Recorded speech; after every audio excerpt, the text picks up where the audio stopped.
Hello, happy Sunday. Sunday ആയിട്ട് എന്നെ പരിപാടി, ഞങ്ങൾ രാവിലെ വൈറ്റ് ആൻഡ് വൈറ്റ് ഡ്രസ്സ് ഇട്ട് പള്ളിയിലൊക്കെ പോയി. സൺഡേ ആയതുകൊണ്ട് വൈറ്റ് ഡ്രസ്സ് ഇട്ടാണ് ഞങ്ങളൊരു തീരുമാനം എടുത്തിട്ടുണ്ട്. സൺഡേസിൽ പള്ളിയിൽ വൈറ്റ് ഇട്ട് പോകണമെന്ന്. അങ്ങനെ പള്ളിയിൽ പോയി തിരിച്ചു വരുന്ന വഴിയിലാണ് ഞങ്ങൾ കുറച്ച് വീഡിയോസൊക്കെ എടുത്തു. വീട്ടിലെത്തിയപ്പോഴത്തേക്ക് നോമ്പൊക്കെ ആണല്ലോ, അപ്പോൾ ഒരു ബിരിയാണി ഉണ്ടാക്കാമെന്ന് വെച്ചു. അങ്ങനെ ഞങ്ങളുടെ ബിരിയാണി റെഡിയായി. നോമ്പൊക്കെ അല്ലേ, അപ്പം വെജിറ്റേറിയൻ ഡിഷേ കഴിക്കാൻ പറ്റത്തുള്ളൂ.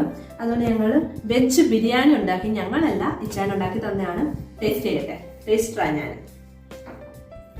ചോറ്, പപ്പടം, ലേശം തൈര് എടുക്കട്ടെ. തൈര് അപ്പം ഞാൻ കഴിക്കട്ടെ. അടിപൊളിയായിട്ടുണ്ട്. ഇതുണ്ടാക്കുന്ന വീഡിയോ ഞാൻ അടുത്ത ദിവസം പോസ്റ്റ് ചെയ്യാം. And that's all. Thank you. I love you all.